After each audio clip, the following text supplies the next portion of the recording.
Captain Jake Martinez stepped off the transport shuttle and onto the metal floor of Harmony Point. The massive space station hung in the darkness between stars like a giant wheel spinning slowly in the void. Its corridors stretched for miles in every direction, and thousands of beings from dozens of worlds lived and worked inside its walls.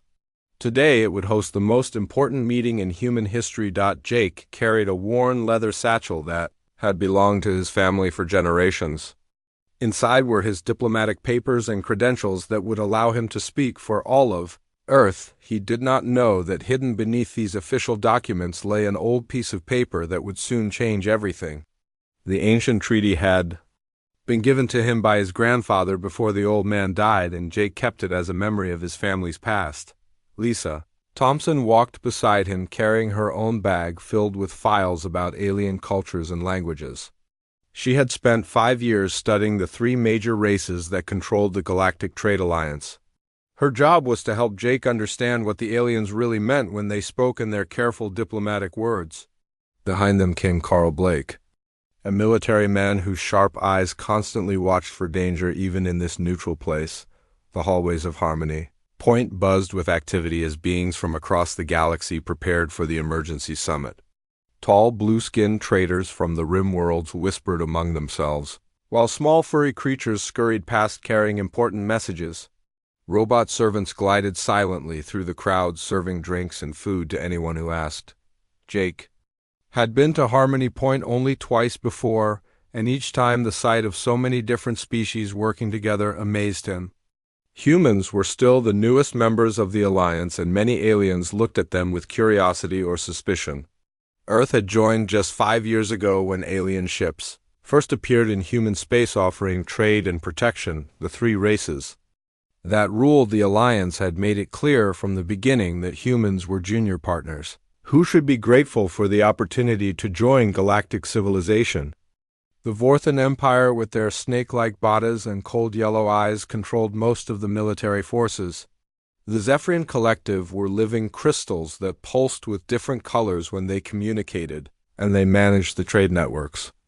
The Karn Federation looked like giant insects, with multiple arms and legs, and they handled all the legal matters and treaties.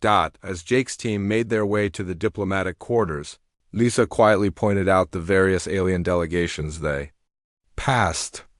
The Vorthans moved in groups with their long bodies sliding across the floor in smooth motions that made no sound. Their leader, Ambassador Zektar, was already here somewhere preparing for the meetings. The Zephyrians floated rather than walked, and their crystal bodies threw rainbow patterns on the walls as light passed through them. The Karn clicked and chittered to each other in their insect language while their compound eyes tracked every movement around them. Jake felt the weight of responsibility on his shoulders as they reached their assigned rooms. Earth's colonies in the Outer Rim had been growing and prospering under Alliance protection, but recently several worlds had gone silent. No one knew what had happened to them, and the loss of contact had triggered this emergency summit. Some aliens whispered about unknown enemies attacking from beyond the galaxy, while others suggested that the missing colonies had simply suffered technical failures. The human delegation's quarters were smaller than those given to the major powers, but they were clean and comfortable. Jake set his satchel on the desk and looked out through the transparent aluminum window at the stars beyond. Somewhere out there were human families who depended on him to protect their interests and secure their future in this vast galaxy. Carl began checking the rooms for listening devices while Lisa spread her cultural files across the table. She had been studying reports from the missing colonies, and something about the pattern of disappearances bothered her, but she could not yet put her finger on what was wrong. The colonies that had vanished were all in different sectors and had no obvious connections to each other. A soft chime indicated that someone was at their door, and Jake opened it to find a Karn messenger waiting outside. The insect creatures translator device spoke in perfect English as it delivered the formal invitation to tomorrow's opening session. Jake accepted the ceremonial datapad and watched the messenger scuttle away on its 6 legs. That evening Jake attended a reception where diplomats from dozens of worlds gathered to share food and conversation before the serious talks began. He noticed that the three major powers kept to themselves and seemed to be having intense private discussions. Whenever he approached their groups, the conversations would stop and the aliens would look at him with expressions he could not read. Lisa joined him at the refreshment table and spoke quietly about her observations. The minor alliance members seemed nervous, and some had mentioned receiving unusual communications from the major powers in recent weeks. Several smaller delegations had already left the station claiming urgent business elsewhere, and those who remained appeared reluctant to speak openly about the missing colonies. As the reception continued, Jake began to feel that something was not right about this entire situation. The three ruling races were behaving strangely, and their usual arrogance had been replaced by something that looked almost like anticipation. When Ambassador Zektar finally approached him, the Vorthan's yellow eyes held an expression that sent chills down Jake's spine. The snake-like alien spoke smoothly about cooperation and unity while his forked tongue flicked out to taste the air around Jake. His words were polite and diplomatic, but there was something underneath them that suggested hidden meanings and dangerous intentions. Jake responded with equal politeness while mentally preparing himself for whatever challenges tomorrow would bring. That night, as Jake prepared for sleep, he touched the old satchel one more time. Inside, the ancient treaty rested quietly among his official papers, completely unknown to him and to the aliens who thought they had already won. The next day would bring revelations that no one in the galaxy could have predicted, and the course of human history would be changed forever by events that had been set in motion centuries before the first human ever looked up at the stars. The main conference chamber of Harmony Point filled with representatives from across the galaxy as the emergency summit officially began. Jake took his seat at the human delegation table while Lisa and Carl flanked him on either side. The massive room had been designed to accommodate beings of all shapes and sizes, with specialized seating and atmosphere controls for each species present. Ambassador Zektar of the Vorthan Empire rose first to address the assembly. His serpentine body coiled elegantly as he activated the chamber's translation systems, and his voice carried clearly to every corner of the room. He spoke of the tragic loss of the Outer Rim colonies and the need for decisive action to protect all Alliance members from whatever forces had destroyed them. Jake listened carefully as the Vorthan painted a picture of growing danger in the galaxy. According to Zektar, unknown enemies were striking at the weakest points of Alliance territory, and only through unity and strong leadership could they hope to survive the coming storm. The words sounded reasonable, but something in the aliens' tone made Jake's instincts warn him of hidden dangers. The Zephyrian representative floated forward next, and her crystal body pulsed with somber purple light as she spoke. Her voice came through the translators as a melodic whisper that described the economic impact of the lost colonies. Trade routes had been disrupted, and valuable resources were no longer flowing to Alliance worlds. She emphasized that immediate action was necessary to prevent total economic collapse. When the Karn Federation delegate clicked and chittered his way to the speaking platform, Jake noticed that all three major powers seemed unusually coordinated in their presentations. Each speech built upon the previous one, and together they created a narrative of crisis that demanded swift and drastic solutions. The minor Alliance members shifted nervously in their seats as the scope of the supposed threat became clear. It was then that Ambassador Zektar dropped his bombshell. The Vorthan's yellow eyes fixed directly on Jake as he announced that Alliance intelligence had discovered the true cause of the colony disappearances. According to their investigation, the lost settlements had not been destroyed by external enemies, but had been conducting illegal weapons research in violation of Alliance law. The chamber erupted in shocked murmurs as Zektar continued his accusations. He claimed that human colonies had been secretly developing planet-killing weapons using technology stolen from Alliance partners. These weapons had apparently malfunctioned during testing and destroyed the very colonies that created them. The evidence suggested that Earth's government had been planning to use these weapons to break free from Alliance control and establish human dominance over the galaxy. Jake's blood ran cold as he listened to the detailed accusations. The Vorthan presented energy readings that supposedly showed weapon signatures at the destroyed colony sites. He displayed communication intercepts that appeared to show human colonial administrators discussing weapons projects. Most damaging of all were video testimonies from alleged witnesses who claimed to have seen the weapons being tested. Lisa leaned close to Jake and whispered that something was wrong with the evidence. The energy signatures did not match any known human technology, and the communication intercepts used language patterns that seemed artificial. The supposed witnesses all told nearly identical stories with the same phrases and timing. Everything felt too polished and professional to be genuine intelligence gathered in secret. Carl's military training allowed him to spot flaws in the tactical information being presented. The locations where weapons testing supposedly occurred were not suitable for such activities, and the logistical requirements described in the reports would have been impossible for human colonies to meet. The entire presentation felt like it had been carefully constructed to support predetermined conclusions rather than following evidence to discover truth. The Zephyrian delegate added her voice to the accusations by presenting economic data that supposedly proved humans had been secretly stockpiling resources for their weapons programs. Trade records showed unusual purchases of rare materials and unexplained energy consumption spikes at human facilities.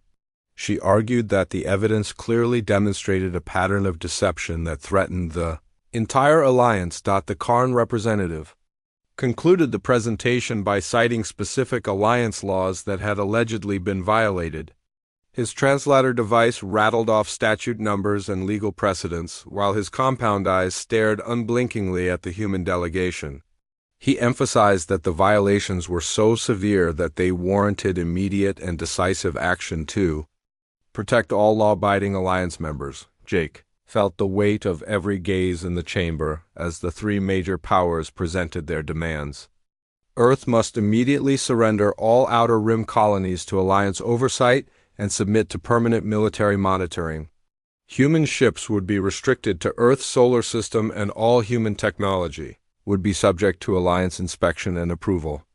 Most humiliating of all, Earth's government would be required to accept a colonial administration that would have final authority over all human decisions. The ultimatum was presented as a generous alternative to military action. The three major powers commanded fleets that could easily overwhelm Earth's small defensive forces, and they made it clear that resistance would result in the complete destruction of human civilization. They offered humanity the choice between voluntary subjugation and total annihilation. As Jake looked around the chamber, he could see that the minor alliance members were too frightened to speak in humanity's defense. They had all seen what happened to species that opposed the major powers, and none were willing to risk their own survival for the sake of human independence. The isolation was complete, and the trap had been perfectly executed. Lisa continued to point out inconsistencies in the alien evidence, but Jake realized that logic and facts would not save them now. The three major powers had clearly been planning this betrayal for months and had prepared answers for every possible objection.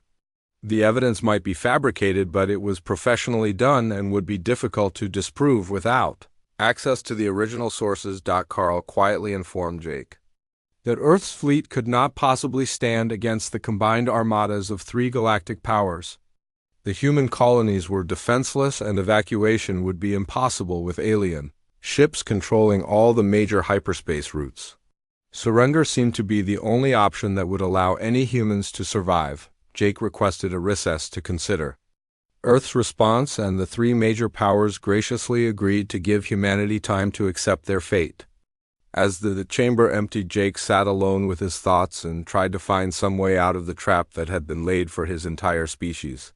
The worn leather satchel sat beside him on the table, its contents still unknown but soon to become the key to humanity's salvation. The other delegates filed out of the chamber, while speaking in hushed tones about the shocking revelations and the fate that awaited Earth. None of them suspected that the ancient document hidden in Jake's family satchel would soon expose the greatest conspiracy in galactic history and turn the hunters into the hunted.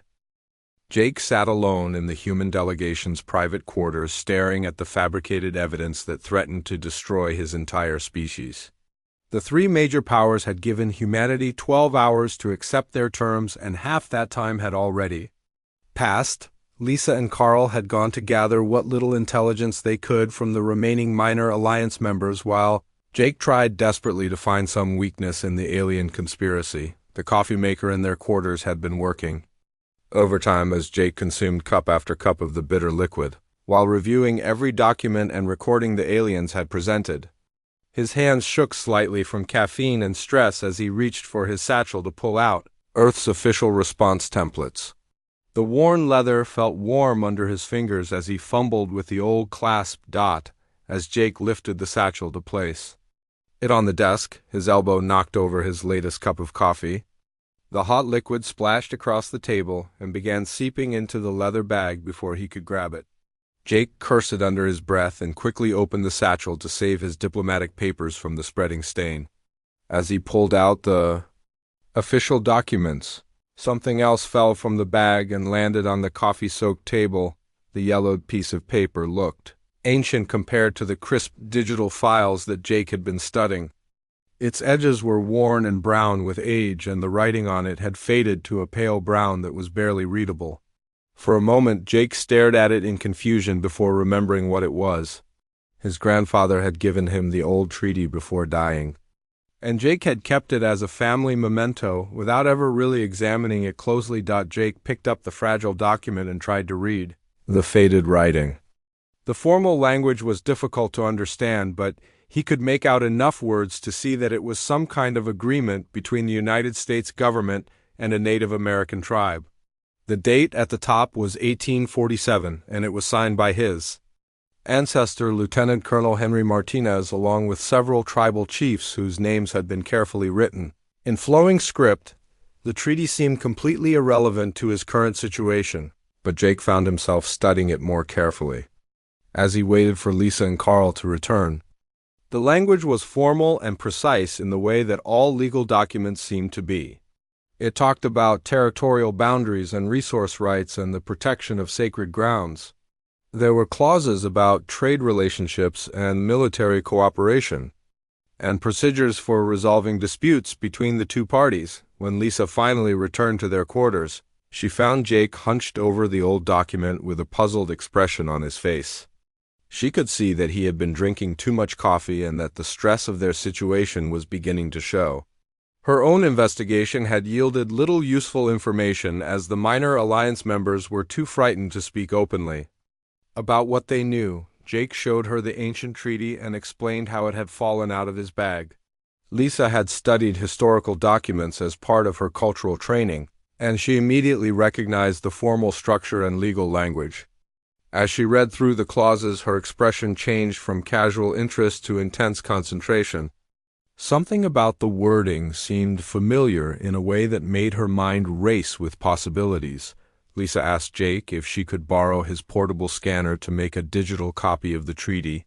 The device was designed to work with alien documents, but it handled the old Earth paper without difficulty. Once she had a clear image on her datapad, she began comparing the language and structure to other documents in her files. What she found made her hands tremble with excitement and disbelief.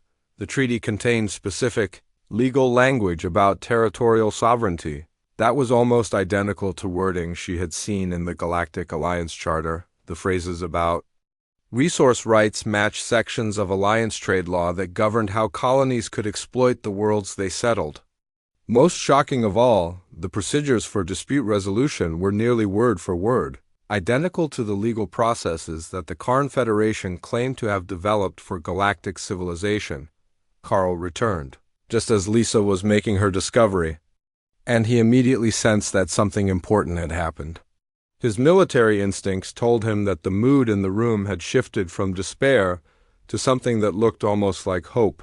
When Lisa showed him what she had found, he whistled softly and sat down to study the evidence more carefully. The implications of Lisa's discovery were staggering if she was correct. The Galactic Alliance Charter was supposed to be an ancient document that had been developed by the three major powers over thousands of years of galactic civilization. It formed the legal foundation for everything from trade relationships to territorial disputes to the rights and obligations of Alliance members. If significant portions of it were actually based on Earth documents, then everything about the power structure of the galaxy would have to be reconsidered. Jake felt his heart racing as he began to understand what they had stumbled upon. The ancient treaty in his possession was not just a family memento, but potentially a key piece of evidence that could expose the greatest fraud in galactic history. If the aliens had stolen human legal concepts to create their charter, then they had built their entire authority on lies and deception. Lisa worked frantically to cross-reference more sections of the treaty with Alliance law.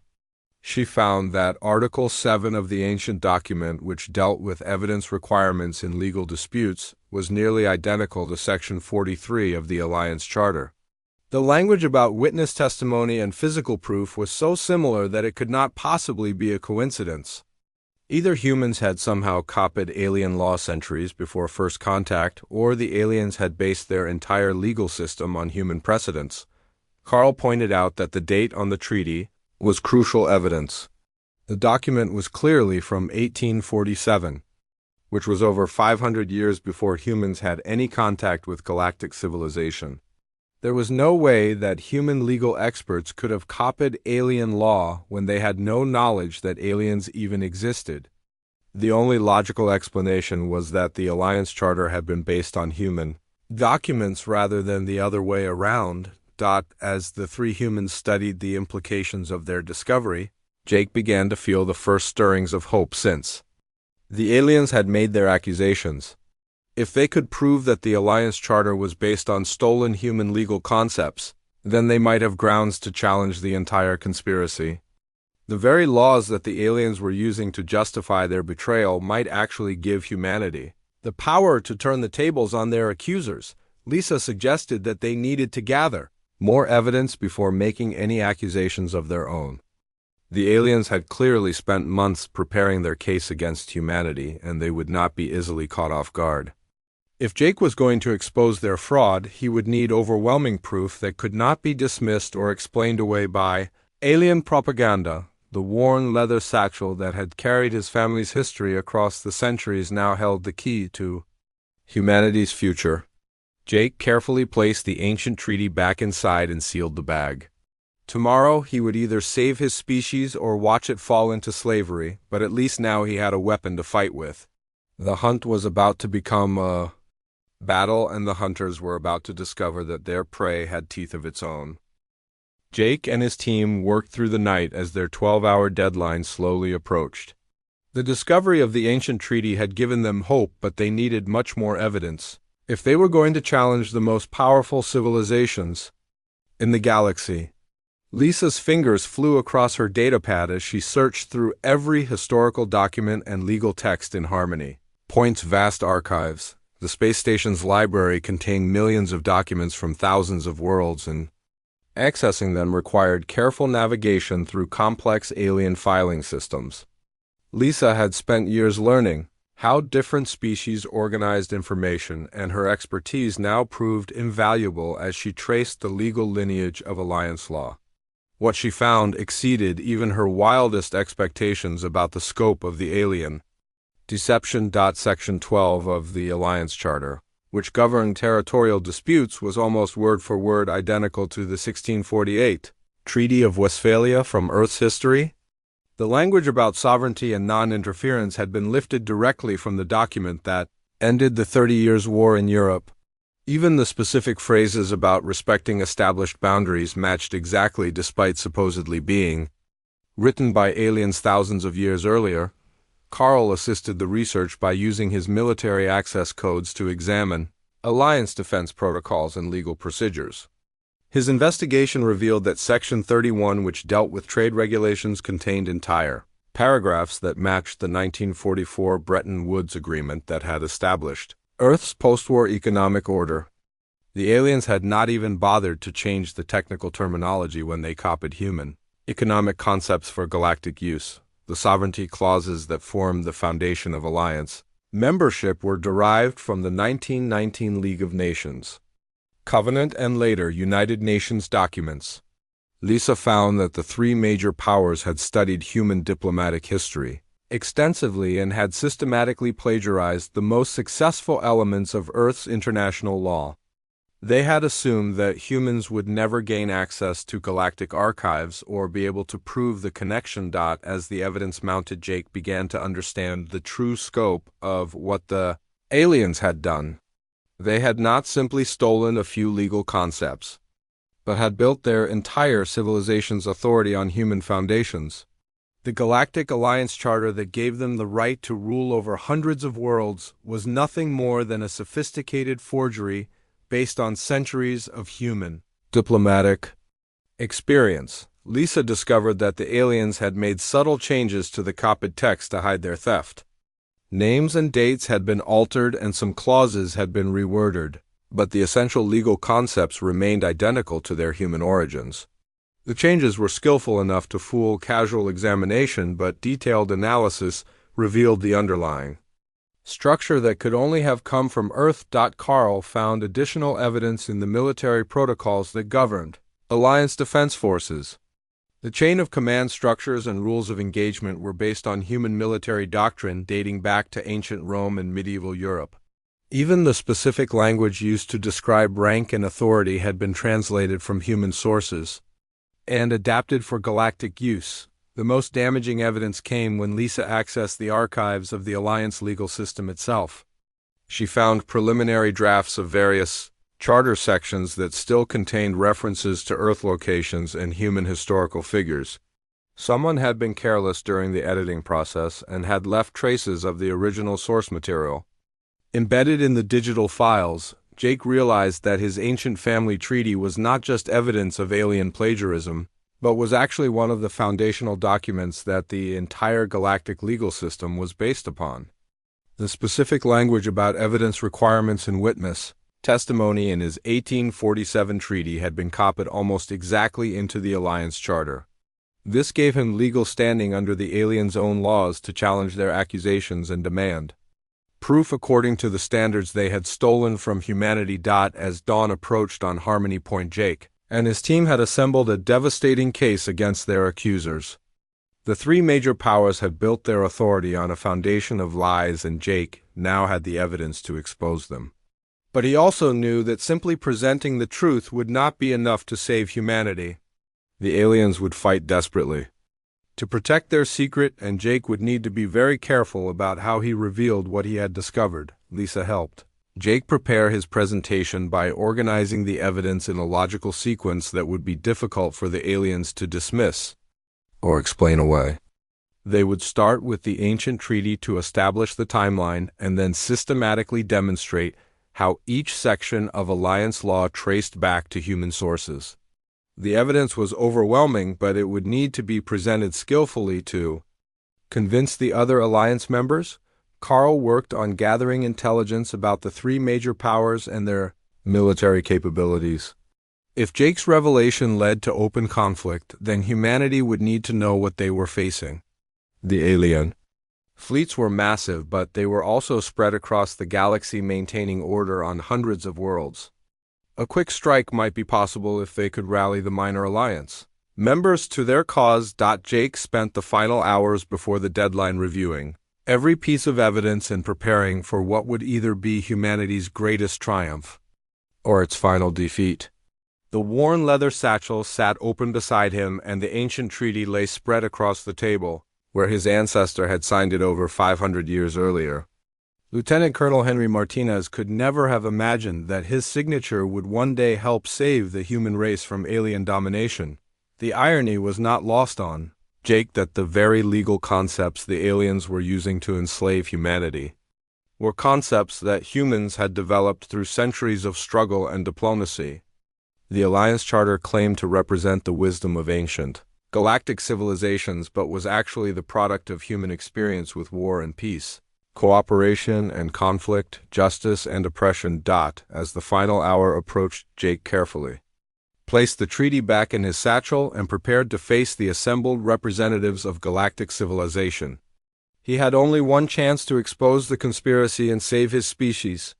The hunters had become overconfident in their trap and had not noticed that their prey had found the key to their cage. The final confrontation was about to begin, and the outcome would determine whether humanity lived free or died in chains. The ancient principles of justice and law that Jake's ancestors had fought to establish on Earth were about to be tested on a galactic stage. The same concepts that had ended wars and built civilizations among humans would now either expose the greatest fraud in galactic history or be buried forever under alien lies. Jake picked up his satchel and walked toward his destiny, knowing that the next few hours would change the course of history for every species in the galaxy. The conference chamber filled once again as delegates from across the galaxy gathered to hear Earth's response to the ultimatum. Jake walked to his seat carrying the worn leather satchel that now held the key to humanity's survival. The three major powers sat confidently in their positions, clearly expecting nothing more than a formal surrender from the helpless human delegation. Ambassador Zektar rose first, and his serpentine form coiled elegantly as he addressed the assembly. His yellow eyes gleamed with satisfaction as he reminded everyone of the serious crimes that Earth had allegedly committed. The Vorthan spoke of the need for justice and the importance of protecting galactic civilization from those who would break Alliance law for their own selfish purposes. The Zephyrian representative added her melodic voice to the condemnation, and her crystal body pulsed with righteous purple light as she described the economic damage caused by human treachery. She emphasized that mercy had already been shown by offering Earth the chance to accept vassal status rather than facing total destruction for their crimes against the Alliance. The Karn delegate clicked and chittered his way through a recitation of the specific laws that humanity had supposedly violated. His translator device rattled off statute numbers and legal precedents while his compound eyes stared unblinkingly at Jake. The insect-like alien concluded by stating that the evidence of human guilt was overwhelming and that immediate action was required to protect all law-abiding Alliance members. When the three major powers had finished their presentations, Zektar turned his cold gaze toward Jake and asked for Earth's formal response to the charges. The chamber fell silent as hundreds of alien eyes focused on the human delegation. Many of the minor Alliance members looked away in shame at their inability to help, but none dared to speak against the major powers. Jake stood slowly and reached into his satchel to withdraw the ancient treaty. The yellowed paper looked fragile and insignificant compared to the sophisticated alien technology that surrounded them, but Jake knew it contained more power than any weapon in the galaxy. He placed the document carefully on the table and looked directly at Ambassador Zektar as he began to speak. Jake announced that before Earth could respond to the charges against them, there was an important legal matter that needed to be addressed. He explained that he possessed evidence of serious violations of Alliance law that had been committed by the three major powers themselves. The chamber erupted in shocked murmurs as Jake continued speaking in a calm, clear voice that carried to every corner of the room. Ambassador Zektar demanded to know what possible crimes the three most respected civilizations in the galaxy could have committed. His voice carried a dangerous edge as he reminded Jake that making false accusations against Alliance leaders was itself a serious crime. The other major power representatives added their own threats about the consequences of wasting the Assembly's time with desperate human lies. Jake smiled grimly and began reading from Article 7 of his ancestors' treaty. The ancient language about evidence requirements and witness testimony filled the chamber as the translation systems worked to convert the archaic English into dozens of alien languages. Jake explained that under this article, any accusations of criminal activity must be supported by physical evidence and witness testimony that could be independently verified. The aliens scoffed at the relevance of some primitive Earth document until Jake revealed the shocking truth about the Alliance Charter itself. He systematically demonstrated how Section 43 of the Charter was nearly identical to the article he had just read from his 1847 treaty. The language was so similar that it could only have been copied directly from the human source. Lisa stepped forward with her datapad and began presenting the evidence they had gathered through the night. She showed how Section 12 of the Alliance Charter was taken word for word from the 1648 Treaty of Westphalia. Section 31 matched the 1944 Bretton Woods Agreement exactly. The sovereignty clauses were lifted directly from the League of Nations. Covenant and United Nations documents. The chamber fell into stunned silence as the scope of the plagiarism became clear. Lisa displayed preliminary drafts of charter sections that still contained references to Earth locations and human historical figures. She showed how military protocols were based on human doctrine and how legal procedures had been stolen wholesale from centuries of human diplomatic experience. Carl presented evidence that proved the alien accusations against humanity were fabricated. The energy signatures did not match any known human technology, and the timeline of alleged weapons development was impossible given human capabilities. The supposed witnesses all told identical stories using the same artificial language patterns that revealed them to be programmed rather than genuine. Jake returned to his ancient treaty and invoked Article 7 to demand that the three major powers prove their accusations under the standards of evidence that they themselves had adopted from human law. When Zektar tried to deflect by claiming that Alliance law was different from primitive Earth documents, Jake calmly pointed out that Alliance law was Earth documents with only minor modifications. The other Alliance members gasped as the full implications of the revelation sank in. The three major powers had built their entire authority on stolen human concepts and had then used those same concepts to try to enslave the very species they had plagiarized from. The audacity and scope of the deception left the assembled delegates speechless with shock and outrage. Zektar attempted to maintain control by claiming that the similarities were coincidental and that Alliance law had evolved independently over thousands of years.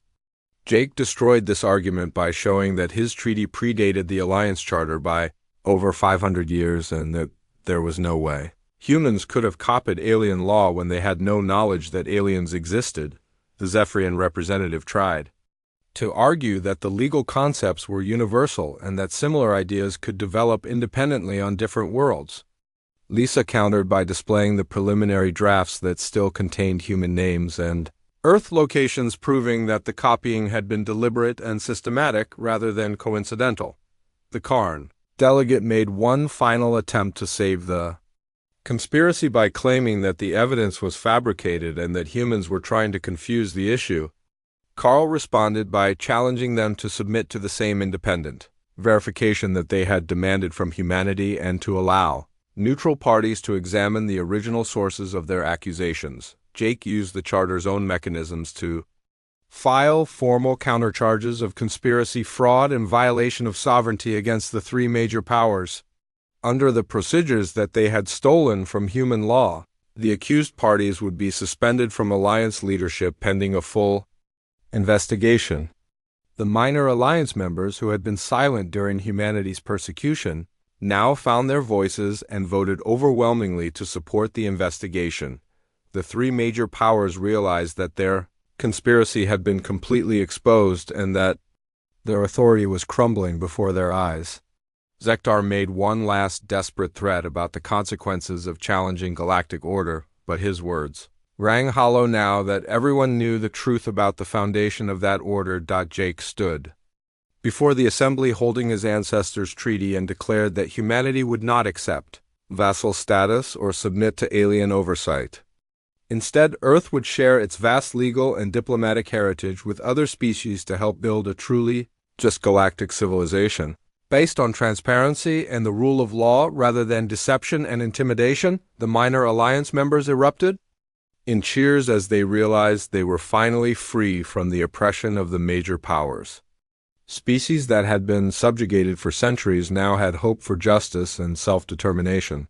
The galaxy would never be the same after this day when an ancient piece of paper and one man's courage had exposed the greatest fraud in galactic history. Jake carefully folded the treaty and placed it back in his worn leather satchel. The same bag that had carried his family's history across the centuries had now helped secure humanity's future among the stars. As he prepared to leave Harmony Point and return to Earth as a hero, Jake knew that the ancient principles of justice his ancestors had fought for would continue to protect future generations throughout the galaxy.